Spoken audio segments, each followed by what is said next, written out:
Hello, everyone. Welcome to the 2024 Remake Learning Days Explore a PA Beef Farm. Today we're joined by Marty Yahner, and he will be leading us on a tour of his beef farm. Every so often, we will stop and you can jot down your questions. So you can drop them in the Q&A box, and then at the end, we will talk with Marty and he will answer our questions in person. So with that, we will get started with our video.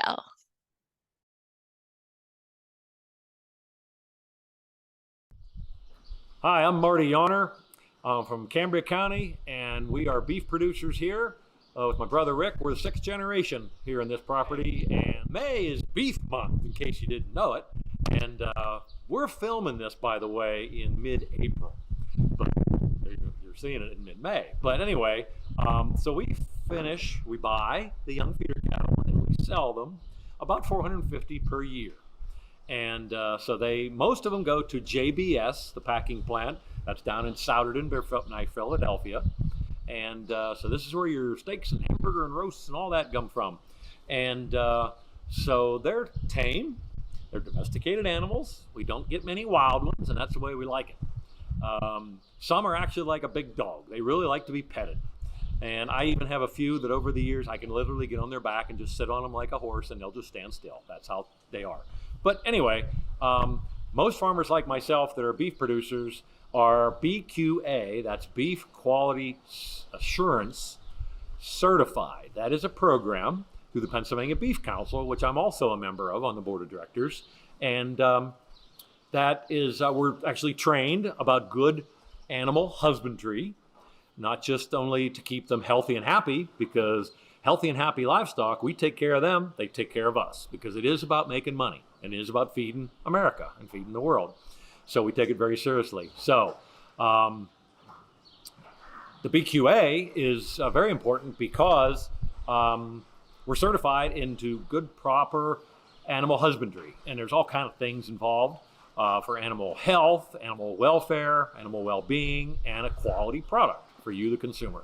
So that's what that's about. We don't have to get a veterinarian here very often, which is good. We don't have to have a vet. We don't get animals very sick very often. We buy them by trailer loads. That means they come about 60 or 70 head at a time from the people I buy them from, the men that have the cows, the female cows that have the calves in Virginia and West Virginia, and that's where we buy them from. And we get them from different sources, and they're graded because there's lots of different grades, quality grades, yield grades, all that stuff. These are Black Angus. They're not registered, but they are Black Angus is the breed. You'll see some with a white face. Those are a Black Angus that's bred with a Hereford. A Hereford is red with a white face, and that's a lot of reasons why there's breeding. Animal breeding has just been going on for, since man had animals, and they breed to make better animals, better quality food for us all. So that's what that's done. Some are white or gray or brown, and those are other breeds, Charolais, Limousine, Simmental, things like that. But so that's what they are. That's why there's different colors, but they all eat good. We sell a whole bunch of cattle, as many as we can, to local customers. It's called freezer beef. So we'll take cattle to our local butcher, and they're all over the state. So your parents, you can find, I'm sure, a beef producer, somebody that has cattle, and you can buy local from a farmer you own instead of going to the supermarket. And that's always good, because there's a trend now, and it's good. Know your farmer, know your food, and that goes for anything, vegetables and anything. So, and that's always a good thing too. Know your farmer, know your food.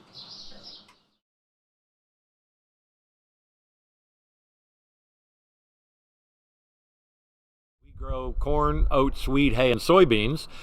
Some of our corn is for cattle feed that we use to feed the steers, but much of our corn, most of it actually, we dry it shell it with a combine, a machine, which you'll see later, and we dry it with a grain dryer, and we sell a lot of it to feed mills for feed or to the ethanol plant in Clearfield, which is the largest ethanol plant east of the Mississippi River. Soybeans, we sell to different processing plants that make it into soybean oil, but it goes into many different products. The oats is for feed, mainly for animal feed. The wheat we sell goes to a mill in Lamar called Snavely's Mills, and that's where it's made into flour to make not bread, but crackers and pretzels and biscuits and things like that. So it's food you eat. There's lots and lots of different jobs that you kids can get involved in agriculture, because you might not know this, but 1 in 7 jobs in Pennsylvania are agriculture related. Not farmers. We're only 1% of the population, myself and my brothers and my nephews, but we feed everybody. But there's lots and lots of jobs, not only in Pennsylvania, but everywhere, that are involved with agriculture. Pennsylvania has a whole bunch of processing facilities of all kind of foods. And environmental studies and, all kind of other jobs are available that you can get involved that have something to do with agriculture if you like working outside.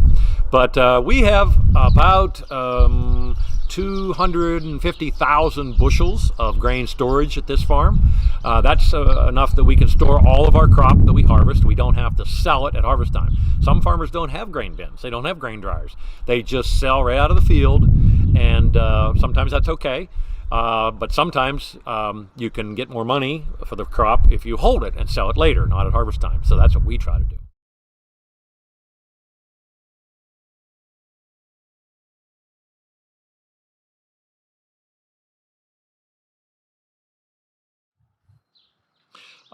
Behind me, over on this side, is our grain dryer under that little roof. And so what we do is that big yellow auger you see, that empties into what we call the wet bin. So we bring our grain when it needs dried, whether it's wheat or oats or soybeans or corn. Sometimes it needs to be dried, sometimes it doesn't, depending on how dry it is coming off the field when we harvest. But so we'll back the trucks in to that, and we'll dump into that red hopper. It'll go up that big yellow auger into that first bin. That's called the wet bin. Wet grain goes in there.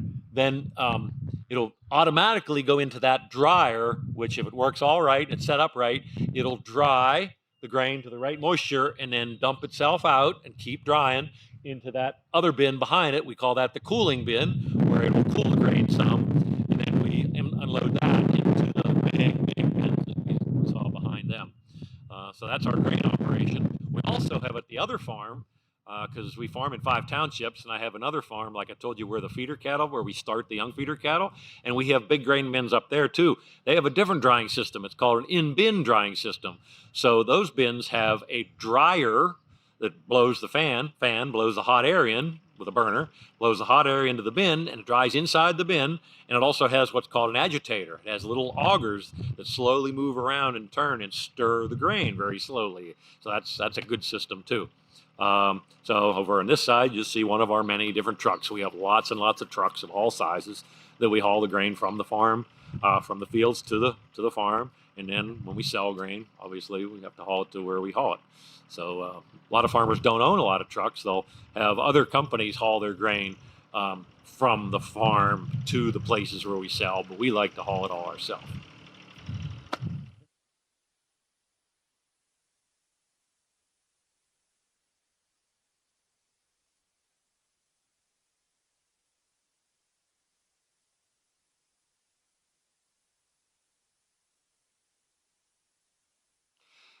We try very much to plant no-till, meaning no tillage, meaning we don't disturb the soil when we're planting.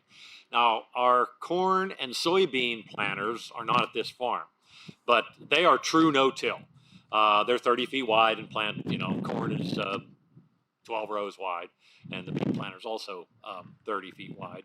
But what you see behind me is a disc harrow, a vibrashank harrow, and behind that is the grain drill.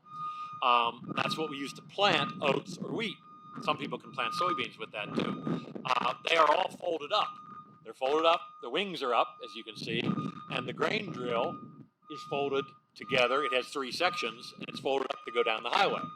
But it opens up to 30 feet wide, 3 sections.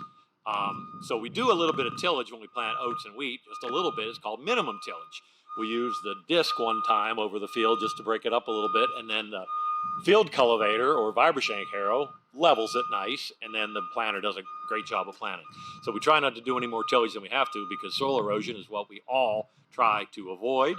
And years ago, just a couple generations ago actually, everything was moldboard plowed, where the plow turns it over and exposes the soil to erosion, wind and soil, water erosion. Farmers all over the country and the world are trying to do minimum tillage and no-till, because it's much better, keeps the soil on the field where we want it, not into the waterways.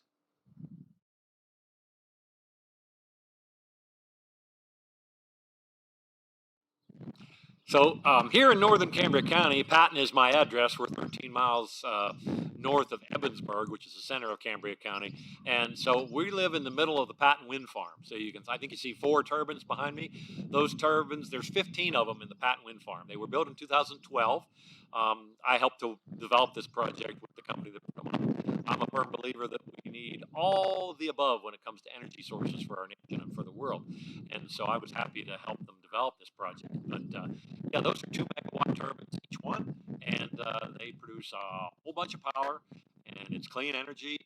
And so we have 2 that sit on our land, but there's other turbines that sit on other people's land, and they're paid lease payments and whatnot by the company, and they make money for the company, and they make clean energy for everybody, so they're a good thing. The reason why the Patton Wind Farm was built was because here in Cambria County and Somerset County, we live on the spine of the Appalachian Allegheny Mountains. It's the highest points in Pennsylvania. Somerset County has the highest point in Pennsylvania. So along the Allegheny Ridge, from Tyrone in the north all the way to Maryland, there's 250 or more wind turbines like these, because we're up so high in the elevation, and it's a good wind regime. So that's why they build them up on the highland, and that's where we live. Cambria Heights is the school district where we're in here, and it's Cambria Heights. And the school mascot is the Highlanders.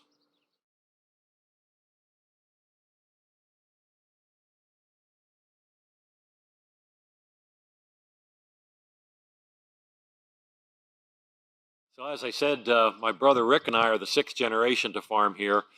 His sons, Ben and Gabe, are hoping to be the 7th. Our grandfather, Paul, was a lifetime farmer, of course, a master farmer in 1961. And he was the largest potato grower in the whole state of Pennsylvania. 350 acres of potatoes in the 1950s. That was unheard of. They would hire 100 people to pick potatoes by hand. But anyway, he was told by his doctor he had to quit potatoes or he would die. It was too much work. And so he built this cattle barn in 1960, and chicken houses, and got into the pig business and turkeys, and he was very diversified and a fearless farmer. But anyway, this is our feed lot where we finish the steers. It is an aluminum pole barn, open on the south side, and he actually went out west to the western states and looked, and this was a revolutionary new design, because in 1960 it was the old bank barn, which you see some of them still around. Germans built them into the bank, and that's where everybody had their farms, and we had some of them. We still do. But this is where we finish our cattle. It's all cement. They're all under roof, but have good ventilation, and we can open these big doors on each end, depending on the weather, close them up when it's cold. But we can have up to 300 steers here, and I've had as many as 400 in this barn. And so we feed corn silage, and that is the whole plant. And I'll show you later. That's the whole plant, corn silage. You might have a chopper, forage harvester it's called, and that chops the silage up, the whole plant, the corn, blows it into a truck, and we unload it into the silos, which you'll see. And that's how we feed, and then we just supplement it with protein and vitamin mineral supplement to make it nutritious and a balanced diet. So they're happy and healthy and grow fast, and that's what we want.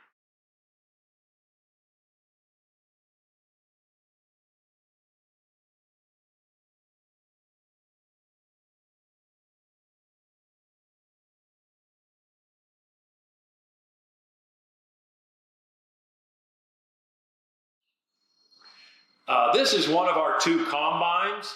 This is a machine that grain farmers use to harvest grain of any kind, from corn, oats, wheat, hay, soybeans, other things. Different headers go on the front of it to depending on what crop you're using and what width. They make headers from 15 feet to 45 feet wide. So the grain comes in the front, it cuts it off, harvests it. The ears of corn or the whole stalks or soybeans or oats or wheat go in the front. It is separated. The grain goes into a tank. There's an auger that comes out the side to unload into trucks. The stalks or whatever go out the back, or the straw goes out the back that can be baled. Straw is a good bedding for livestock that we do use. We use our straw to bale, to bed, gives them a place to lay down, makes them a dry place for the cattle. But the reason why it's called a combine is because Cyrus McCormick and John Deere were two men that lived, 100 years ago or more, and one invented a reaper that cut the grain and laid it on the ground, which was better than cutting it by hand. And then I think it was the other one invented the threshing machine to thresh the grain out. And it was a stationary thresher. They would bring it to the barn and thresh it in the barn. Well, then they put it on wheels. They combined the two together and called it a combine.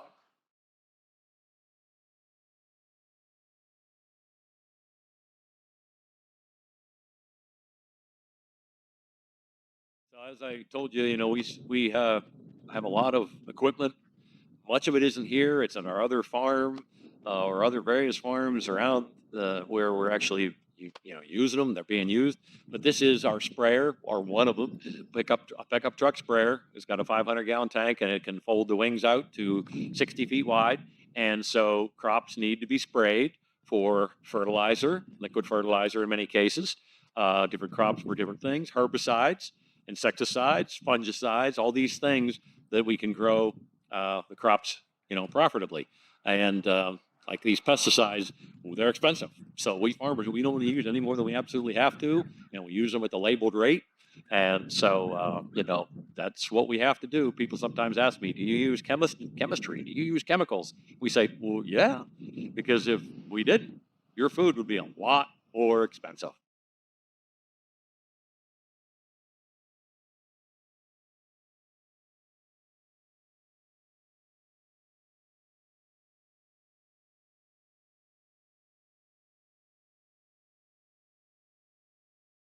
So the corn silage, like I said, maybe I showed you before, it's the whole plant corn silage all ground up by the forage harvester. That's the basis of our ration. The protein supplement and the vitamin mineral supplement, that's that granular feed I showed you. That is a protein and vitamin mineral supplement. It gives them a balanced diet to make them healthy and happy and gain the most weight in the shortest period of time, which is what we want. Then the other thing we feed that we don't feed it. It's actually a what they call self-choice, free choice. It's just plain old salt, but it's trace mineralized salt, so it has vitamins and minerals in it. So we put that out in the bunk area that they can take a lick of it as they want, and that's how they kind of self-balance their own ration that way, which is good. They know how to do that. And then the other thing is sodium bicarbonate, baking soda. So this is feed grade sodium bicarbonate, and we do that. We put it out there, and we feed it by the bags because hundreds of them. They just take a lick of it every day, and that's it keeps their stomach, their rumen, healthy.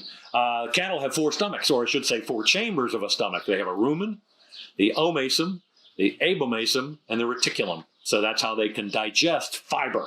They can digest things that we humans, which are monogastrics, we have one chamber, we can't digest that. That's how they can digest grass.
Okay, well, that concludes our recorded video for the day. I welcome and thank you all for coming, and I hope that you learned something about a farm in Pennsylvania, and that's what the purpose of this was all about. So all of us here at Yahner Brothers Farms, hope you had a good time, and we'll talk more. But to learn more about a beef farm, or you could go to the Pennsylvania Beef Council, which I am the vice chairman this year of the Pennsylvania Beef Council, and pfb.com is the Farm Bureau website. If you want to see me on Facebook, you can go to Marty Yahner or Yahner Brothers Farms. Thank you. Yep. All right, Marty. So our first question, how long have you been doing this? And I apologize if for the ones you went over, please cut me off. Well, Marty's more of an expert than I am. Can you hear me? Yes, we hear you, Marty. I think I hear Charlene. I'm not sure. I'm 62 years old. I've been farming my whole entire life. That's all I've ever done. That's all I've ever wanted to do. So that's that answer. Very good. How does the grain get clean and get the bugs out? Okay. Well, harvesting any kind of grain is so the number one thing is have good quality grain to begin with, which begins with the whole planting and growing season. Depending on the crop, sometimes you have to spray fungicides, insecticides, so sometimes with the seed, but only what we need to. But usually it's a case of when we harvest, it's moisture has to be dry, grain has to be dry enough to be in a bin, because moisture will cause anything to deteriorate and rot. So low moisture, usually everything's good. Very good. How long does it take for the cows to be ready to be made into beef? Okay, that's a good question. We buy our feeder cattle about when they're yearlings. If we call them yearlings, they're about a year old. So we get them when they're about a year old, and we keep them and grow them and double their weight in about 9 months to 10 or 11 months. And very, very rarely do we keep one more than a year. And so they're always about 2 years old when we sell them. Interesting. How many cows do you typically have at one time? So our numbers go up and down because we're selling them throughout the course of the year, and we're buying them in the fall, summer and fall. So we sell and buy about the same number every year, about 450. Okay.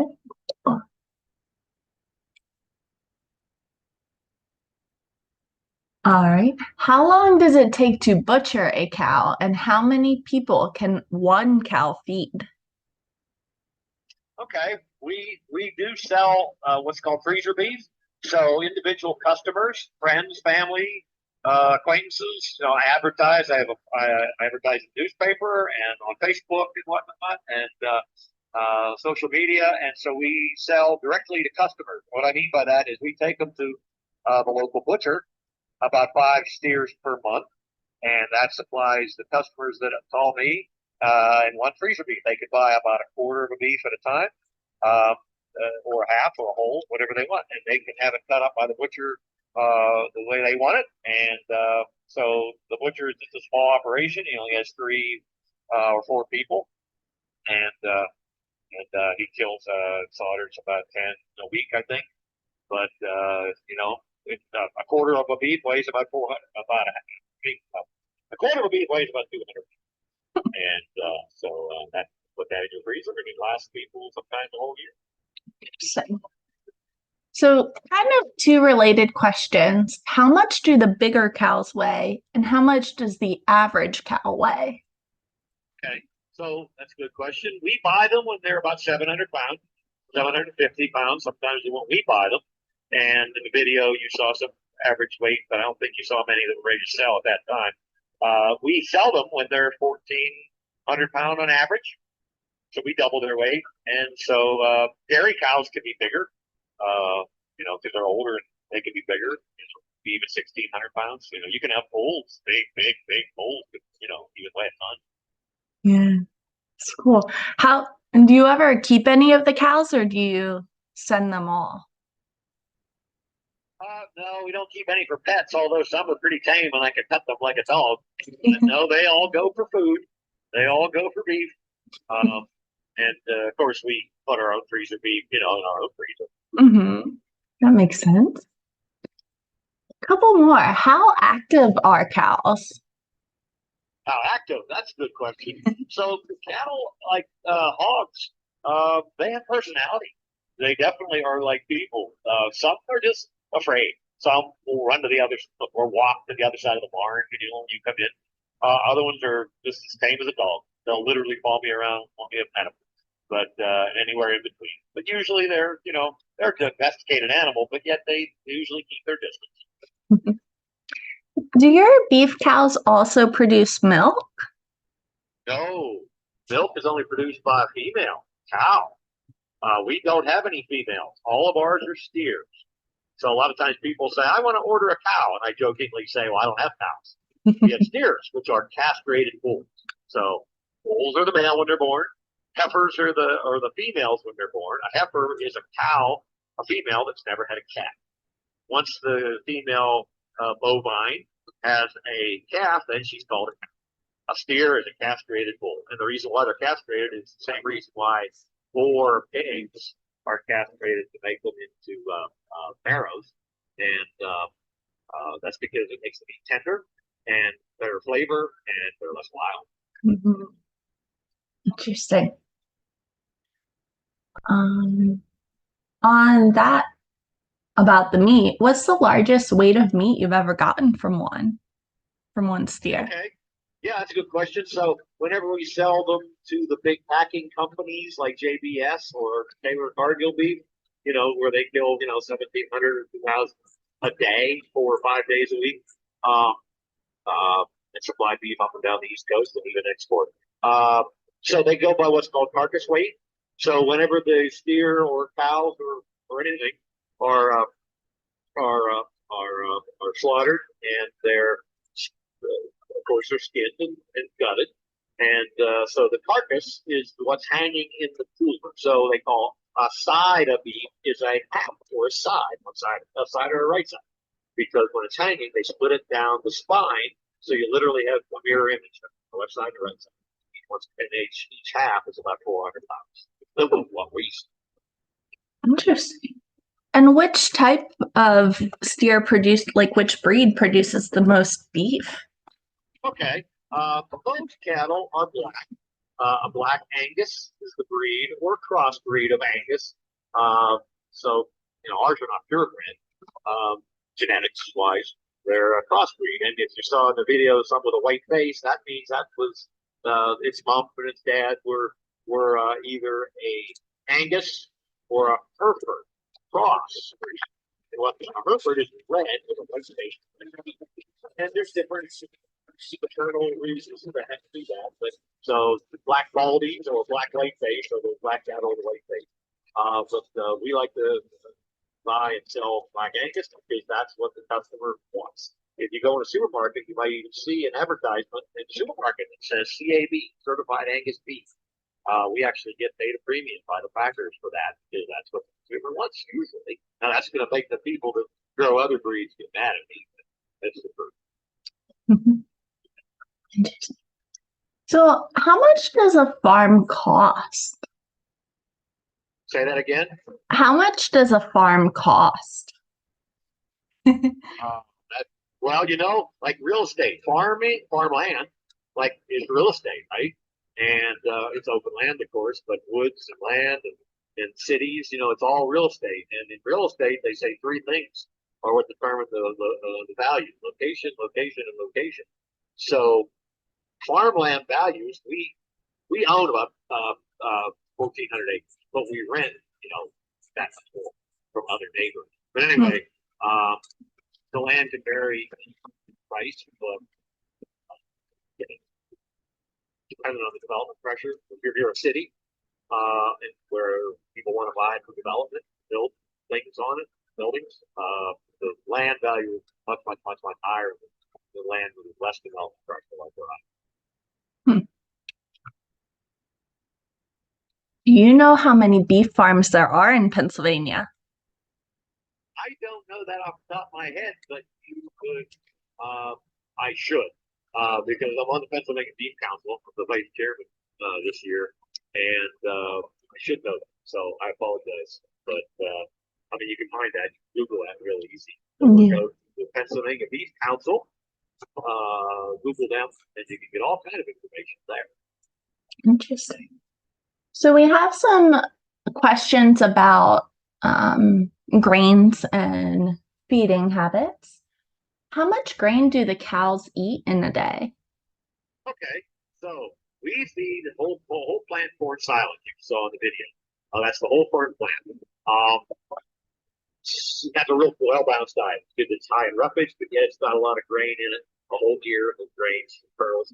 So that's a good balanced diet. But we only need to feed protein, vitamins, and supplements to make a balanced diet.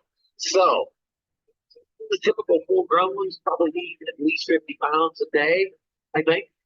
And so there's another way, like a lot of grain is fed to cattle, like out west and other places where they have a higher concentration of grain in their ration. So what they do, that is high energy. Grain is energy, and the stalk is starch, carbohydrate. And anyway, so the more grain you feed, the more you push them, they'll gain weight. The way we feed them, they grow a little slower, but our cost of production is a little bit less. So that's why we do it. We utilize a full corn plant. Some people just use the grain and stock in the field, but we choose to do it the other way.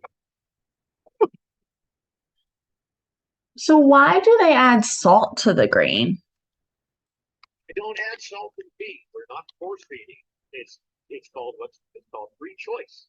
So there's just two places out at each end of the bean pump where I just put the trace mineralized salt in the salt and minerals, and they can take a lick of it as they want. They're not force feeding. Salt and sodium bicarbonate to make it safe. And they do that free choice. And that just animals have a way of knowing when they need a lick of minerals, and they know when they need a lick of bicarbonate. Very interesting. We have Caitlin Swope from the Beef Council joining us, and she did tell us how many farms there are. There are 18,500 beef, dairy, and veal producers in Pennsylvania, and 53,000 farm families in the state. That's interesting. That's great. I know Caitlin very well. She works with the Pennsylvania Beef Council, and she does a great job with the other ladies there. And Caitlin was actually at my farm a few years ago and did a video for another event that they had. Yeah, so thank you. A couple more questions. Are there dryers in the silo? And how does it work for storing the grain and keeping it dry? Okay, so the grain bins, those are the steel bins, the metal bins, those are what we keep dry grain in, whether it be dry shelled corn or oats or wheat or soybeans. Okay, that's, we have to dry the grain sometimes, well, usually for that. Sometimes you can harvest oats, maybe it doesn't get dried at all in the summertime. But the silos, those are the concrete cement structures, 60 feet tall. That's where the silage is at the cattle barn. So you don't dry that. You put the corn silage in and blow it in the silo with a blower right off the field. And the key there is to chop the corn silage at the right moisture, because the silo then, by its own weight, the silage pushes the oxygen out as it settles. And so because it pushes the oxygen out, it's called an anaerobic process, meaning without oxygen. And so the silage ferments. It doesn't rot, it ferments, and it makes a nice smell and sweet preserve. Interesting. The next couple, someone please stop me if we already went over them. I apologize. How are the hay bales wrapped? Okay, hay bales, yeah. So what you saw in the barn was straw. Straw is what is left over when we combine the wheat or the oats. And it keeps, the combine keeps the grain, puts grain in the tank, but the straw goes out the back. It's the stalk, the oats and wheat. And it goes out the back of the combine. And we have a baler, it's called a round baler. And it bales, it rolls the it rolls the straw up inside and under real tight pressure with belts, and then it wraps it with a nylon mesh wrapping. Gets out the back of the bale. So each one of those round bales weighs 700.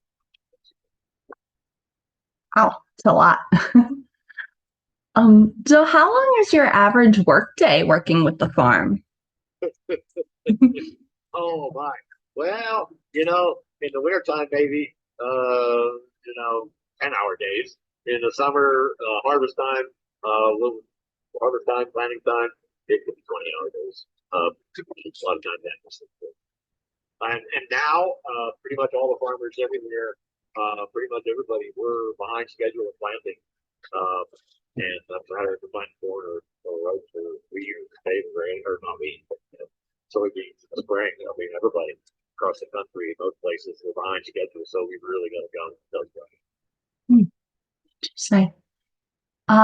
What time do you have to start working in the morning? Well, sometimes I get up at 4, sometimes I get up at 5, sometimes I go to bed at 1. So that's about it. All right. So how long does the beef production process take? Okay, so I think I said that earlier. So we buy the yearlings, they're about a year old. We buy the guys in West Virginia that have the cow herds, have the cows, the mama cows, and they have the calves. And we buy them when they're about 700 pounds and they're about a year old, and then we, 9 months to a year. And so most of our cattle are going and processed and sold and turned into beef when they're about 2 years old. Interesting. Back to working. What makes a good farm worker? Good question. You gotta work hard. Not be afraid to get a little dirty sometimes. Long hours. But the nice thing is, you're making, helping to produce food for the world, and it's like working outdoors. And you're good with your hands. Like any trade, agriculture is a good field to be in. Fewer and fewer people do choose ag as a career. My wife and I have 2 kids, and neither one of them involved with the farm, and that was their choice. That's just the typical way is fewer and fewer people want to be farmers. And so it's going to be a concern because whenever, my dad's 87 and he's still farming and he likes to be out there working. But, fewer people want to be farmers. It's hard work, but it's very rewarding. Agribusiness is also good to get into. But it's going to be a real challenge because in 10 years, there's going to be a lot of farmers retire and no longer farm. And so it needs the young people come up to run the land. There's going to be the greatest transfer of wealth as far as farm land and real estate ever in the history of our nation is going to happen in the next 10 or 15 years. Yeah, some career opportunities to think about there for you all. Yep. Is it just males that work on farms, or can females work too? Can girls work there? Yeah.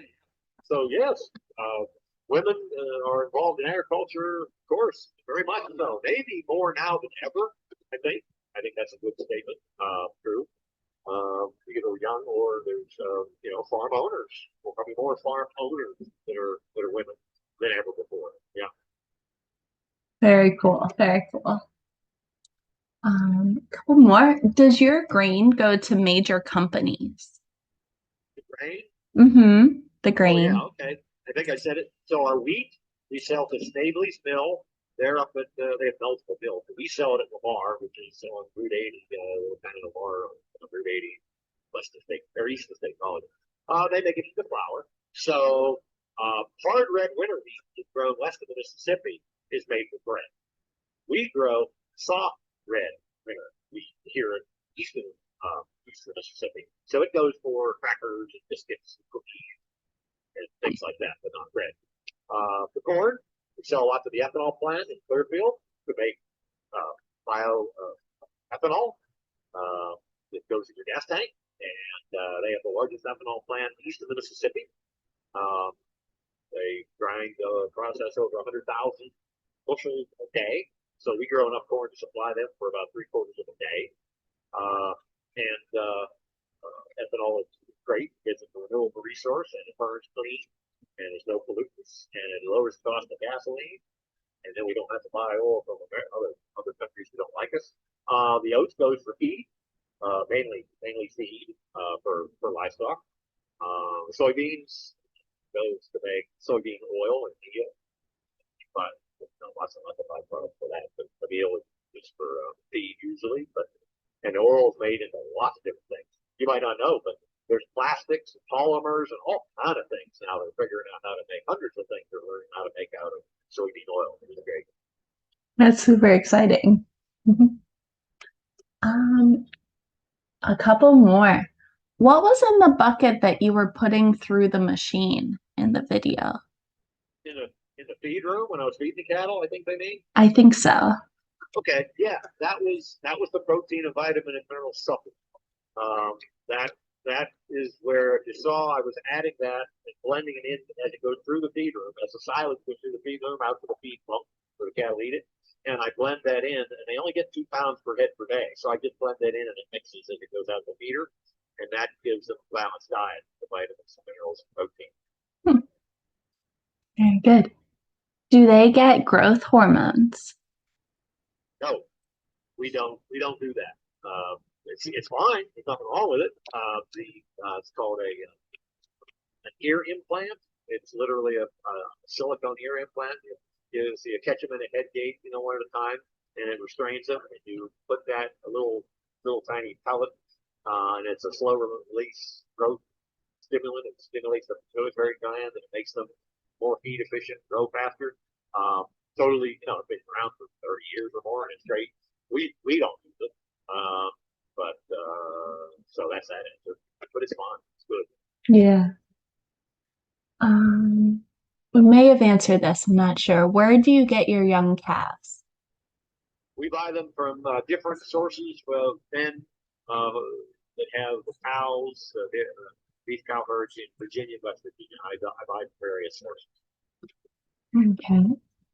Do you have any other animals besides beef cattle now? Not other than my brother and his sons had 3 horses. And I guess a barn cat. Now, you might have saw that big red 300-foot long red barn, 3 stories high. That was a chicken coop or a chicken barn. Mm-hmm. And so that was built in 1960 by my grandfather, who was really, really innovative. And we were only in the chicken business up until 1976, I believe. So I guess it was only 16 years. And then that all went away. But the local packing plant where we used to produce, the local packing plant in Hollidaysburg went bankrupt. And a lot of different things, but we got out of the chicken business. We also had, so we were doing 250,000 chickens a year at that, those years. And then in the ground floor of that building and some other buildings, we raised hogs for many, many, many, many. We got out of that business in 1990s. Interesting. Very interesting. What is the purpose of the 4 chambers of the stomach? Oh, okay. Well, God was great, and animals have evolved and everything over many, many years. But anyway, so isn't it neat how God made animals that can take grass and turn it into meat that we can eat, or milk that we can drink? And so that's why those chambers, that's how they can digest fiber that we can't. Yeah. Very cool. Very cool. If anyone has any final questions, you can drop them in the Q&A. Marty, would you like to say anything else? Well, I appreciate it. I don't know how many were on this. I'd like to find out how many people watched and listened. Hopefully everybody learned something, because I say it all the time, and it's true. Only 1.5% of our nation is farmers like myself and my brother, his sons, and my dad. And that number continues to drop. Since a couple, 2, 3, 4 generations ago, half the nation were farmers. But now, because of biotechnology and science and chemistry and everything, engineering, and all the sciences have made the American farmer more productive than any farmer in the nation, in the world. And so that's why 98% of whatever of our nation doesn't need to be farmers. You don't have to worry about where your food comes from. And Americans have the They spend less on food by far than any other nation in the world. Less money has or disposable income in America is spent on food than anywhere else in the world. The American farmer is the reason why. Yeah, it's great to have farmers like you taking care of our food supply, and important to remember that we do need that future generation of agriculturalists. So that'd be something to think about. There's one other thing I'll say real quick, and it's true. I like to say that farmers are not quote unquote environmental activists. We are active environmentalists because we always want to leave the water and soil and the land, the air better for the future generations than we done it. So all Definitely. Very good thing to note. All right. Well, with that, we can wrap up. Tomorrow, you all will receive an email that will have a link to the recording as well as additional resources, some online ones, some lesson plans, things like that. So we hope those are helpful. There's also links to Marty's Facebook page and things like that. So be on the lookout in your email. And thank you so much for everyone who attended. We greatly appreciate it.